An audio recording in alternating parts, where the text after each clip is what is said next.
All right, everyone. Good afternoon, my time. Welcome yet again to another A Day in the Life session. Today, we'll be having a special guest join us. And I'm just going to take some time out to introduce him. He's already here with us. So you know the rules already. Please just rename yourself properly. Make sure your mic stay mute. And invite your sisters and brothers that are not here yet. All right, that being said, we'll just head right to it. Like I said, we have someone joining us today. His name is Oluwole Olakomi. All right, so I'm just going to go ahead and read his bio as we have him join us shortly on stage. So Wole is passionate about developing cyber capabilities and continues to impact the growing cybersecurity community in Africa. Wole actively specializes in offensive security, red teaming and pen test, and other offensive capabilities, threat intelligence, and also makes use of his software engineering skills to build security tools and develop exploits. Wole has consulted and worked with a large number of companies across several industries like banking, fintech startups, media tech, insurance, and health in understanding company threats, simulating threats, and how best to protect them from external and internal threats. In the past 2 years, Wole has been leading the top threat intelligence analysts and law enforcement in providing threat intelligence services across Africa. Wole is also building a threat intelligence solution to help both large to medium scale enterprises manage and understand threats and also for threat intelligence analysts looking for opportunities and career growth, and he's hoping to launch soon. So we're going to give a warm welcome, or like I like to say, we're going to give a cyber safe welcome to Oluwole Olakomi as he joins us on stage.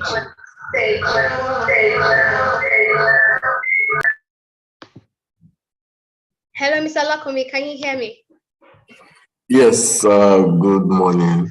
Good morning. I'll need for you to turn on your video so I can spotlight you as well. Okay, good. I hope my light's good.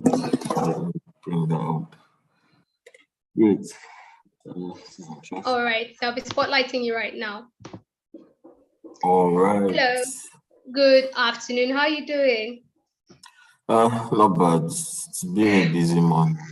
I can tell. Well, you're a busy man. You do a job that requires a lot of time, so I can only guess. Thank you. All right. So we'll be going through the session together today. It's pretty straightforward. I ask the questions, you answer. The ladies equally have a lot of questions, so that'll be going to the chat box as well, and I'll be reading that to you. But before we start, there's something I like to do. I like to take out time to first ask you to tell me one very interesting thing about yourself, non-cybersecurity related, could be maybe food related, something fun. Just let the ladies and the gentlemen here know that, there's a human behind all of this. Yeah, I mean, I think maybe, okay. So a lot of people don't know that I like to go out, like I'm mostly outdoors. When I'm not working, I'm always outside, right? So I think I can call myself an outsider. And right. Aside that, hey, come so all right. Yeah, I think. So I think you see, he likes the outside, so you can actually have a life and do the job he does. So a couple of people have, concerns when it comes to cybersecurity. Would like to have a life, would like to be able to do stuff for myself. It takes a lot of hours, but just knowing that you like outside, and I can only guess that you're the life of the party as well. So it's nice to see. Yeah, not so necessarily I think a thing. it takes a while to be able to strike that balance, right? But you can get that balance, that work-life balance for sure. All right. Okay, so I'm just going to go straight into it.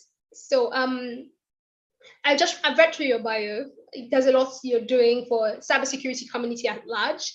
And I just want to know, I just want you to tell me a bit about your career journey. What has it been like? Where did you start from? Where are you going to? What are you doing currently? Just give me a bit of all of that. Okay, I mean, I started from the bottom. Now I'm here for sure. I like that. All right. So, what did the bottom look like? The bottom was I think it all started before university, actually. So when I was leaving high school, I was this energetic guy. I had all the ginger. University was the next thing, and then Nigeria now. Nigeria slapped me. My country slapped me, and I failed to gain admission into school the first year, and I was devastated. I was very devastated actually, because I basically aced all the required exams, and I wanted to study computer science, but why I did not gain, I didn't meet the required cutoff mark for computer science. So I eventually got I got given computer science and zoology very far. So I decided to stay back at home and one extra year, right? This was willingly. When I tell people I stayed back home willingly, yeah, they find it hard to believe. And then I think that was where it all started. So while I was at home, I decided to keep myself busy. I started learning computer engineering, and that was hardware, right? So I learned how to fix laptops and computers, and that was where it all started from. And I got to the point where I was bored because I could basically fix um, almost anything that was wrong with like people's computers. And then this was wow. And then I just started making money. I had about 3 or 4 cyber cafes that would call me when they had virus problems, or maybe the computers were having issues. So I was making that quick money. So I mean, school started to become less of a priority once you start making money, right? So I really did not care about school again. The second year came, and it was even worse than my first year. I did not gain admission again. I can only imagine your head wasn't even there. I thought it's like you're just going to be doing this thing. So that was 2 years. That was 2 years at home, right? But I mean, within this period, while I got to become like an expert at computer engineering, I decided to. I got bored. I think that's the word. I got bored, and I wanted to do more, right? So I started playing around with operating systems, right? Because one of the things I used to do was when people had viruses on their laptop, you have to back up first before you try to format the operating system, right? So I had this bootable Linux CD. Back then it was about, I think, Ubuntu 8 or so, right? Yeah, it was That's Ubuntu a long time 8. ago, So by the way, for those who do not know. yes. That's a long time ago. I mean, so I would boot into Ubuntu, then use an external hard disk to back up their important files, their documents, their pictures, and then I had another Windows bootable to format it. So I took interest in how Linux was working. I mean, the very first question I remember asking myself was why does virus affect Windows and doesn't affect Linux, right? So curiosity started driving me. I got interested, really interested. I played around with a lot of operating systems. I can't count how many operating systems I've played around with so far.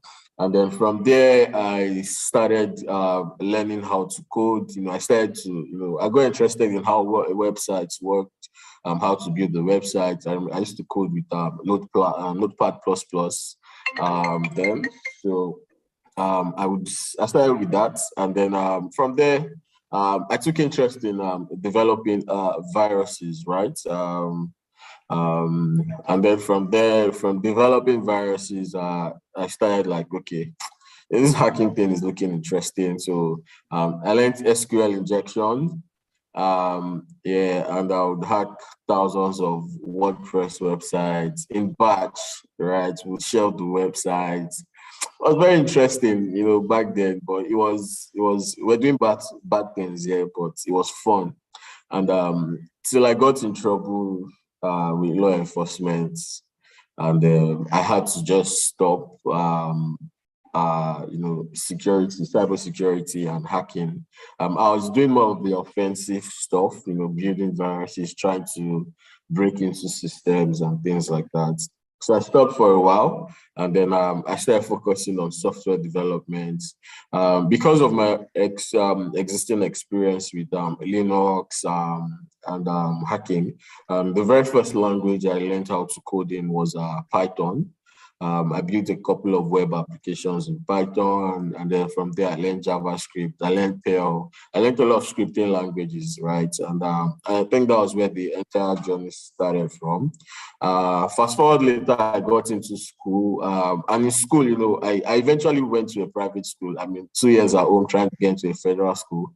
I was You just go where tired. it's easier. Yeah, so I went to a private school. I got in for computer science, and it was fun because by the time they started teaching us programming in school, I was already familiar with Yeah, programming. that's your So I felt terrain. like I was like the whiz in the class. I was like the bad guy in the class. So, everybody used to come to me to learn how to program, how to do things and stuff, and it was fun. Teaching people. I think that was also where my passion for actually impacting knowledge actually also started from. So I would always take like tutorials to coach people on programming. Back then, I think in my first year, I learned it was Pascal. And then it was funny because my lecturer did not like me. My programming lecturer, they did not like me. I can only My get you an lecturer did not like 90K. me. I know too much. Yeah, so Okay, it skip to felt the like good I knew parts. too much because I didn't used to go to his class. Always like, what does this man want to teach What me? does want to tell me? Yeah, exactly. And I remember I got a C in his class in the exams, and then people that I thought were the ones getting A's. I was like, okay, no problem. So I mean, it was fun, and then fast forward after school, I still continued software engineering. I got an engineering role at a few organizations, but I was still doing offensive security on the side. I would go for hackathons. There were very few hackathons back then. I mean, these days, cybersecurity has blown up Has a opened up a bit. lot more. Yeah, back then, everybody knew everybody. It was a very small community. We would go for Cyber Olympics, compete against Russians, Germans, guys from US. It was always really fun. But then I was just doing it on the side as a hobby. But my primary job was a software engineer. Up until how many years back? I think up until 3, 4 years back. Then I started gradually switching back into cybersecurity. So I started developing security tools, tools you could use to hack. I started developing OSINT tools you could use to gather information about people, about targets, and to carry out investigations. And then from there, I joined a cybersecurity company where I became a cyber threat intelligence analyst, and then from there, I got promoted to become the lead. I'm still the lead today, and my team has grown from about 5, 6 people to about 10 people. So I currently manage about 10 people. It's a big team. So you're a big man.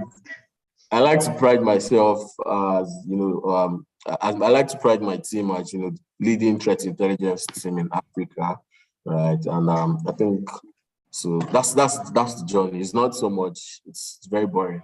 It's a great journey, and everyone seems to love the fact that it really started from the bottom story.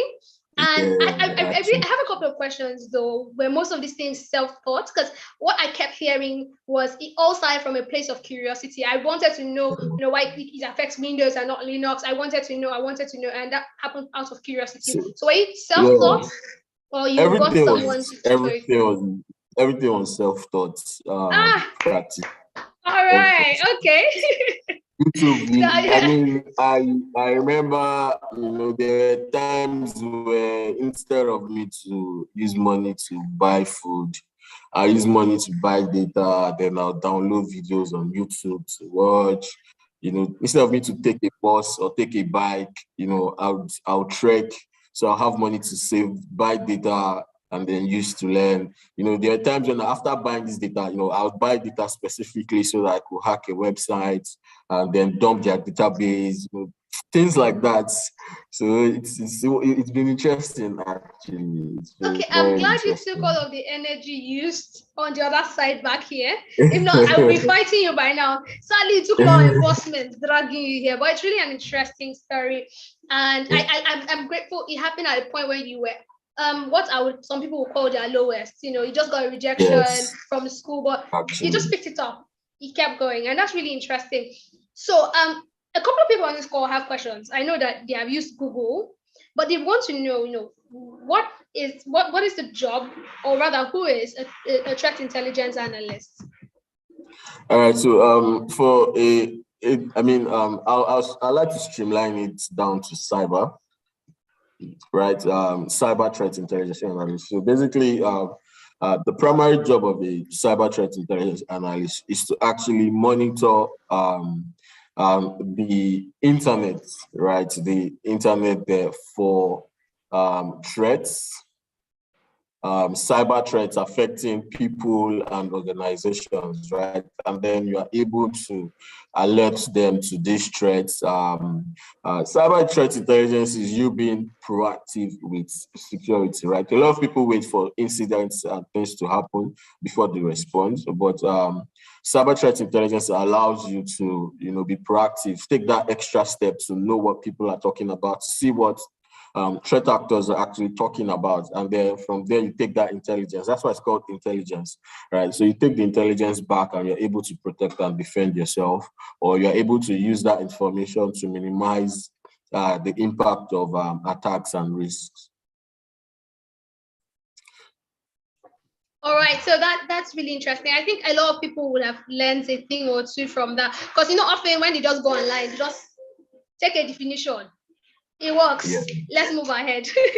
All right, so I want to know what does it entail? Like, okay, your day-to-day living, day-to-day working, as the case is, what do you do? What does a typical day look like for you?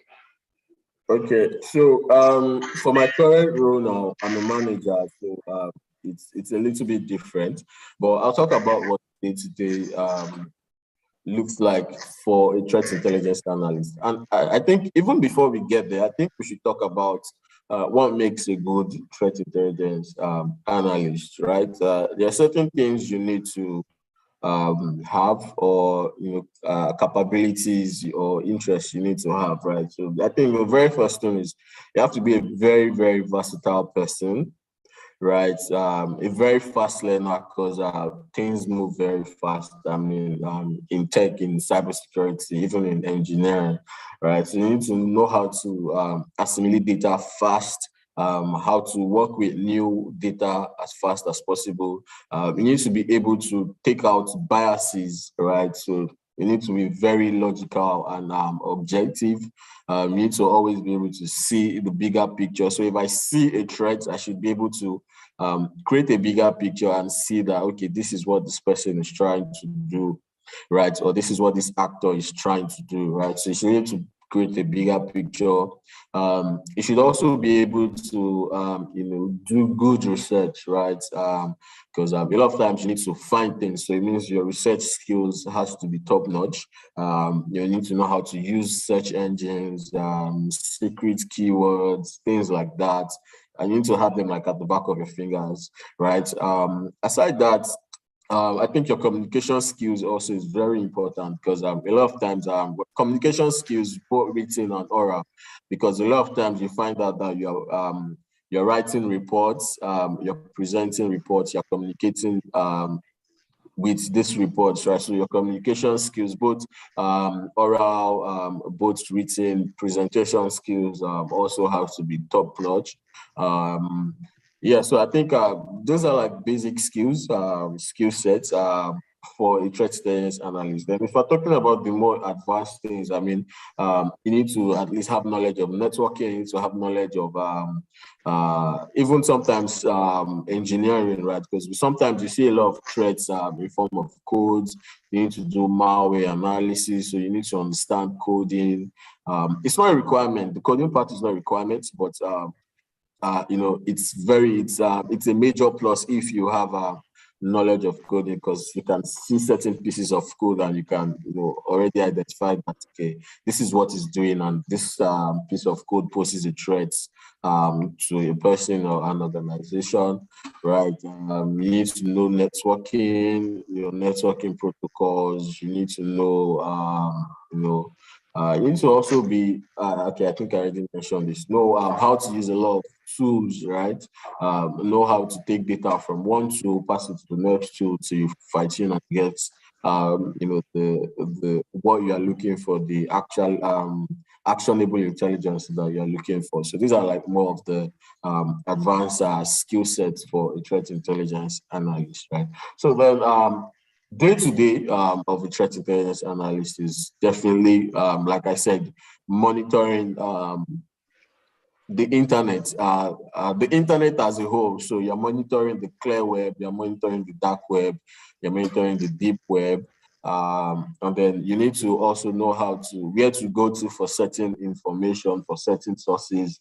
You need to know how to interact with threat actors, because most times you're actually going to be doing that. And so basically you're monitoring the internet, and then once you identify threats, you alert and you investigate and report about this threat. So this is what a typical day-to-day looks like for a threat intelligence analyst. Monitor for things, alert once you see a threat, investigate once you've identified that threat, and then report, give a full report on that particular threat. So these are typically the four things you do. All right, thank you. That was quite a comprehensive response, and I like how you simplified it. So even people who haven't gotten to that stage in their learning can actually take in what you've said. So thank you so much for that. So I want to know, what the collaboration between teams is like. Does your team just comprise of a lot of other people who do different things from you, or is your team just all of us just doing the same thing but looking at it from different angles? What's that like? So the thing about threat intelligence is that it's consumed by other people, right? The intelligence you get is consumed by other people, right? So the SOC, for example, consumes threat intelligence. Your executives in organizations consume threat intelligence because, at the end of the day, they are the decision makers. So they need to be aware of the risk their business is open to, right?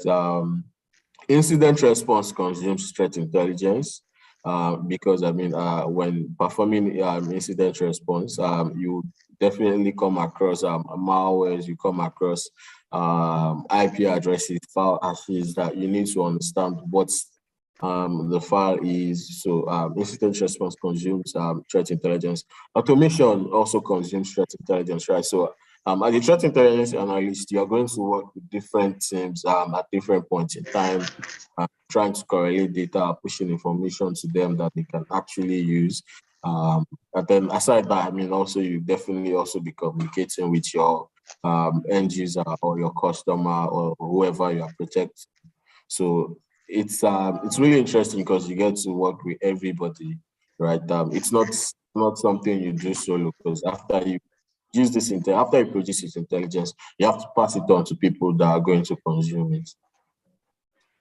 Okay, so before I go into other more technical questions, I know that a lot of people on this call who are looking to kickstart their career with hopes of getting to become a threat intelligence analyst.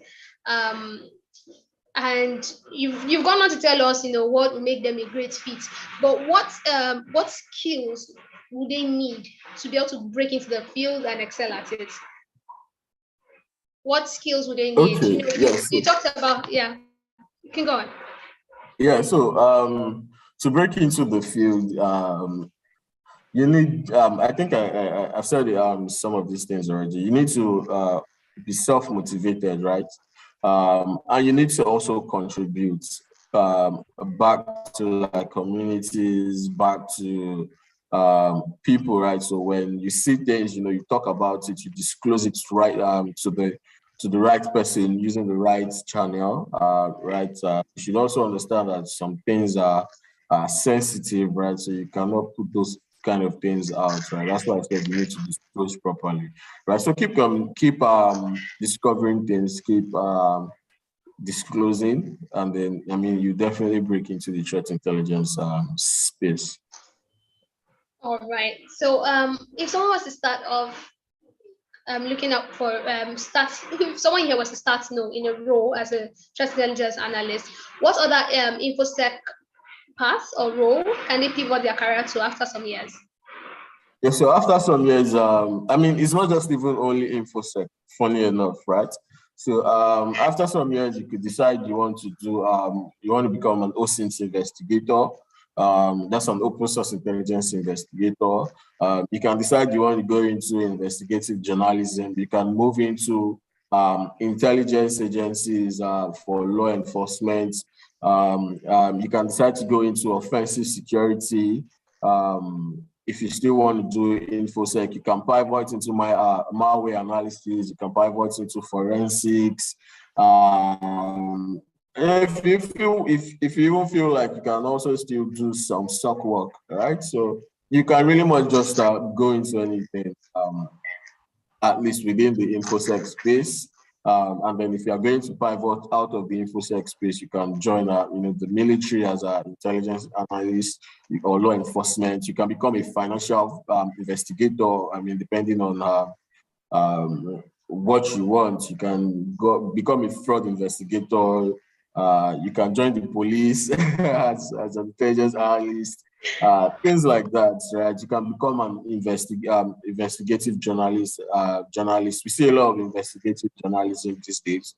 Underneath it, what they actually take advantage of is something called open source intelligence. And as a threat intelligence analyst, open source intelligence is something you're going to be doing day in, day out, right? So you already have the skill set required for you to do that job. The only thing that might be missing is just the ethics, which of course you can learn.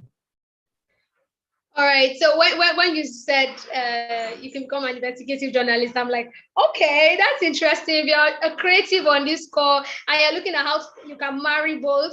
That's a nice way over time, and they make a lot of money. Just so you know, but try not to go into blogging and stress everybody's life. All right. So what is what is it like for a fellow starting up, looking for job opportunities? Is it high demand? Is it a little slow? What would they need to know to pitch themselves confidently, while looking for jobs? So if you're looking for threat intelligence, so I think it's important to say it's a growing field, it's a growing space, right? So and then it's not like most infosec roles where you can just wake up, take some certifications, examinations, and then you're good to go. For threat intelligence, there's no one particular examination or certification that will give you that skills, right? Because a lot of the skills are hands-on.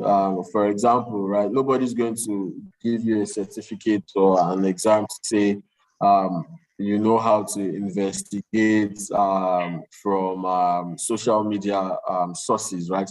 There's no one intelligence examination like that. So you need to gather knowledge. That's why I said you need to be self-motivated and know how to learn by yourself and fast enough, because You need to take knowledge from here, take knowledge from there, and put everything together, right? So that's what you need to do. Yeah. So what I think that there was a second part to the question. I was saying, what do they need to know to be confident enough to pitch themselves at interviews specifically? Because a lot of people know stuff, but they don't know how to put themselves together and what foot to put forward. Yeah, okay. So, I mean, if you're going to pitch yourself, one of the very first things, I think one of the important skills you need to learn is open source intelligence for a start, right? Because a lot of the things you'll be doing is open source intelligence based, right? Know all the intelligence collections, know how to gather data from each of these collections, know how to process data and report on it. So it's I think it's as simple as that. And then once you put this together with some of your offensive skills, understanding how to break system, understanding how to patch them, I think you are going to actually be a very great fit. So having this combination is very perfect. All right. So I just want to know, what is the most intriguing, or let's the most challenging project you've been on or experience you've had in your career? Doesn't necessarily have to be in this role, just something that, I know you've definitely had one, and I just want to know, what was the experience and what did you learn from the experience? It's hard to talk about this actually. It's hard to talk about this because if I'm talking about this, I'm talking about some confidential data. But I think aside that, if we're looking at outside the room, I think it would be red teaming, actively red teaming, because I actually red team, right? So I carry out red teaming activities for organizations and things like that. So I think red teaming is very interesting.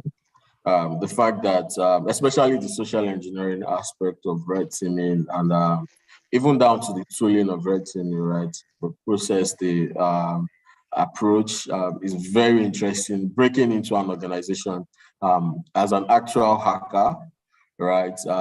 Beating their protocols, their physical security, their network security, gaining access. The stuff I've done a couple of times, and it's very interesting, right? Although it takes a lot of skill sets, yeah.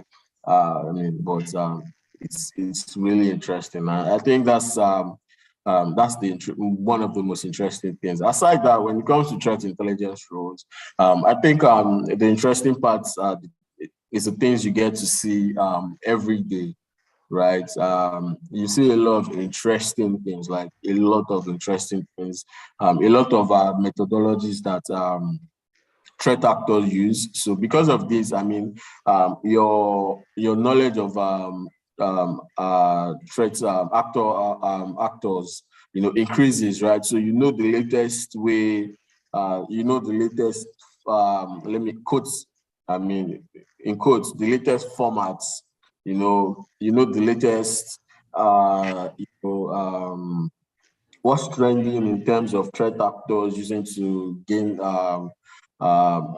access to organizations, to pull out money. You get to learn a lot.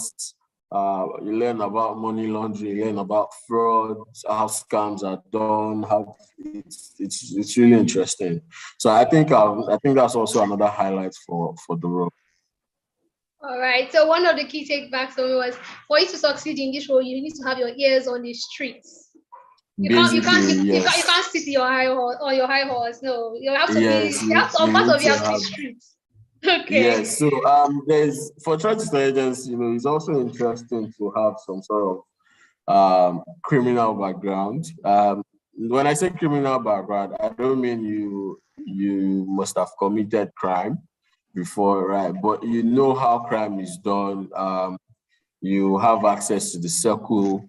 You know what's going on in that circle, right? So basically, just like you said, you need to have your ears and eyes on the streets. Okay. So I'm going to ask just 2 more questions before I start to take the questions in the chat box. So if you have any questions, please just start to drop them in the chat box so we can get them answered really quickly. So you've gone on and on about what your daily activities are. I just want to know, what tools do you use? Just I know that there's no one tool, there's just not one tool you use. You use a varying number of tools, and some are one of many options. So you can have another tool replace another, one tool replace another. So just give me a couple, just so you just let them know, okay, just if you're coming in here, you're going to have to learn to use this tool as well. All right. So when it comes to tooling, there are commercial tools and there are open source tools, right? So I like to tell people, if you can use open source tools, right, you won't have a problem using commercial tools, right? So some of the tools you can use when it comes to open source is there's a tool called Spiderfoot. There is MISP. So Spiderfoot is like, it helps you gather information. It helps you perform OSINT investigations. Easily you can get a lot of data, and then from there, you streamline it to what you want, or based on your context, right? You can't investigate without context, right? So you need context when you gather data. So when you gather all that Spiderfoot, that's what it's called. Then there's also another tool called MISP. MISP is more of information sharing, right? So the intelligence community thrives on information sharing, right? When I see something, I share it with the community. When someone sees something, they share it with the community. And that's how we keep growing, and that's how we keep protecting ourselves, right? So so MISP is also another tool you can use. There's so many tools. There are tools if you want to perform investigations, gather data from social media. I could list like 10 tools, right? There are tools if you want to gather information from emails. There are tools if you want to gather information about IP address DB. There's if you're looking for exploits, information, understanding exploits, there is Vault DB, Exploit DB. There's even the vulnerability database, right, where you can see a lot of latest vulnerabilities and CVEs affecting products, right? So there's a whole bunch of tools, right, that you can use. And then when it comes to the commercial aspect, commercial tools are really expensive, right? So we usually just keep it for the enterprise organizations, right, that do that. But I mean, when you're talking about tools for intelligence, threat intelligence, we're talking about tools like Recorded Future, we're talking about tools like Cyber 6 Skills that focus basically on dark web. There's Dark Tracer also that focus basically on gathering intelligence from the dark web, right? So these are all, and some of these tools actually have some of these tools have freemium packages, so you can actually play with them and see them also. All right, thank you so much. Okay, so just before I round up, someone just asked the question in the chat box that my eyes are catch. Asking that does the SOC analyst not do? Can the SOC analyst not do this? Right. Just a very big difference is the SOC analyst monitors what is going on within an organization's network, within their environment, while a threat intelligence analyst monitors what is happening outside the organization. That's why I said the internet, the dark web, the deep web. And so that is the major difference between the SOC analyst and the threat intelligence analyst. Oh, wow. Okay, so you just knocked out one of my questions. So I'm just going to go into the next one, which is for threat intelligence. I know that not every organization will need a threat intelligence analyst. So what kind of organizations will need one? So someone's asking in the chat box, so do you know where to shoot their shots? Yeah, so organizations basically before an organization requires threat intelligence, they need to have matured, they need to have a mature cybersecurity program first of all, right?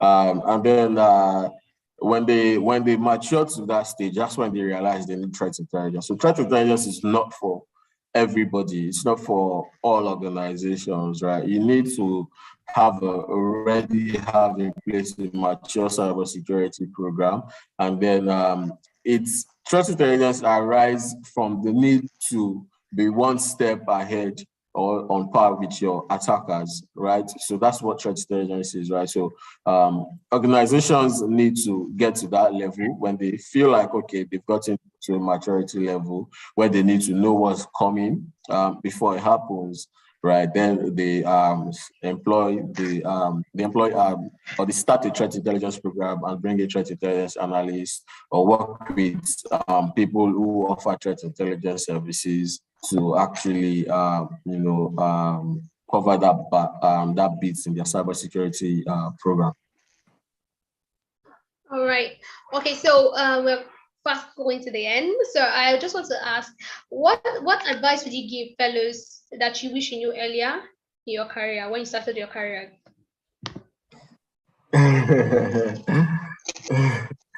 Don't get in trouble. Don't get in trouble. Don't wait.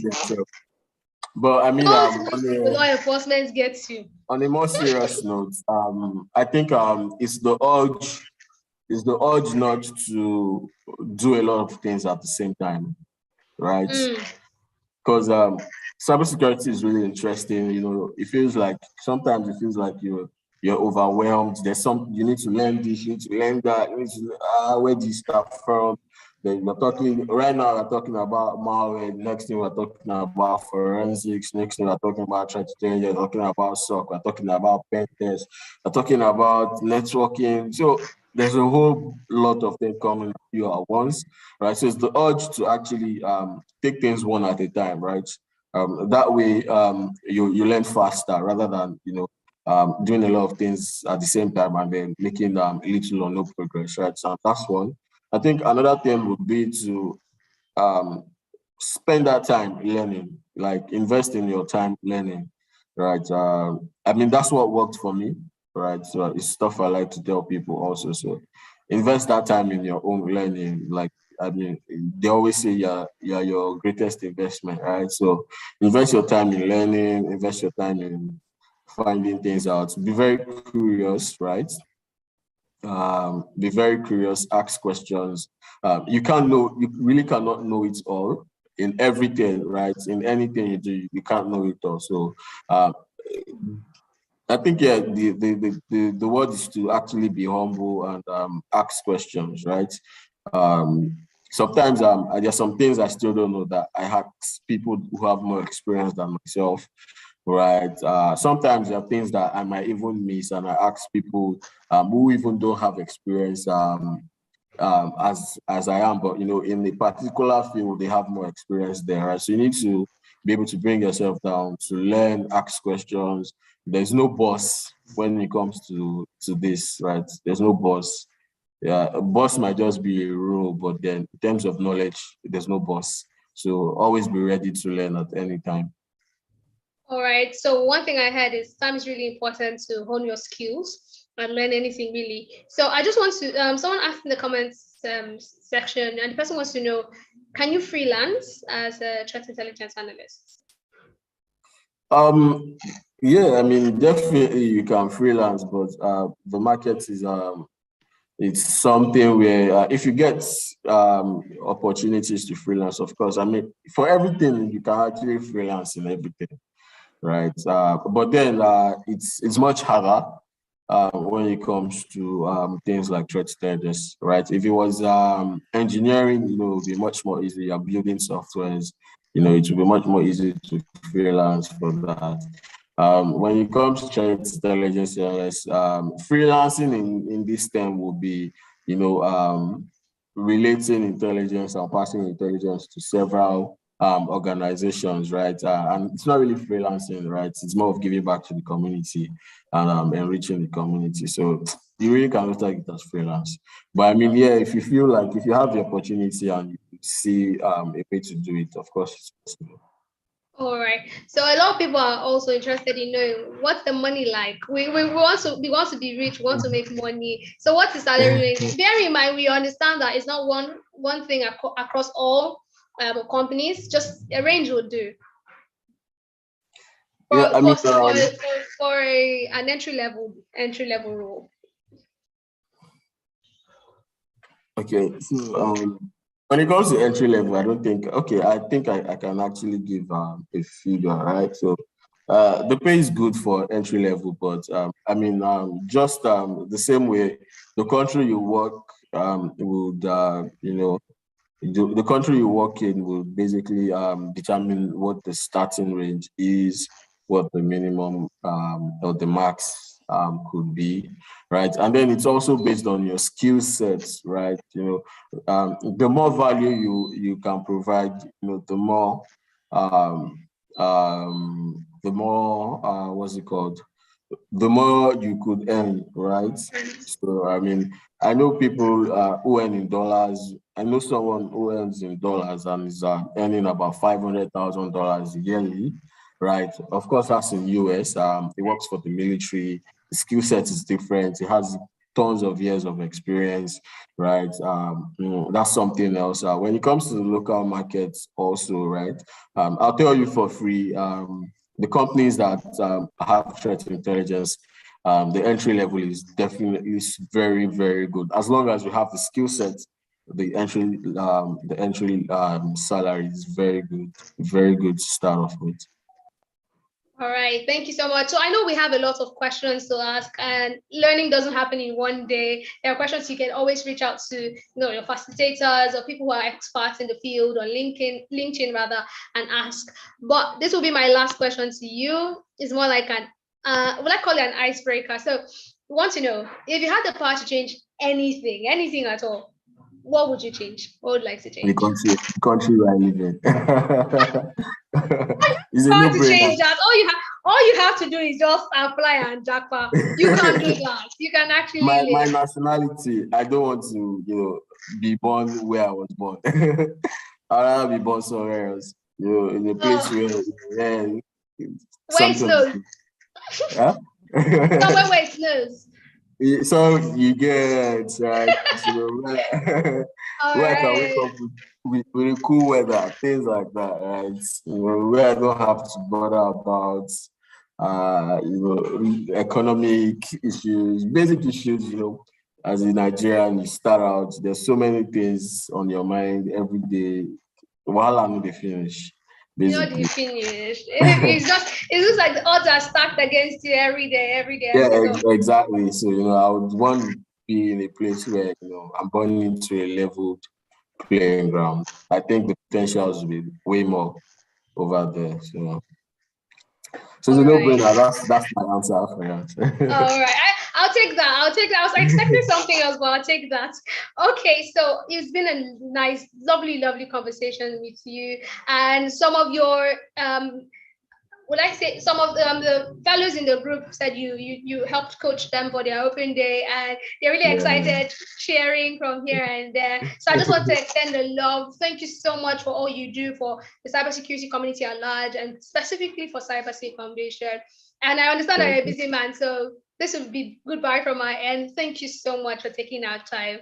Goodbye. For Can we sure. just give him a round of applause and just go and just cheer for him? All right. Thank you so much. All right. So, thank you. I understand that the questions will keep coming in. It's an endless stream of questions. But I want to thank everyone for making our time to be part of this session today.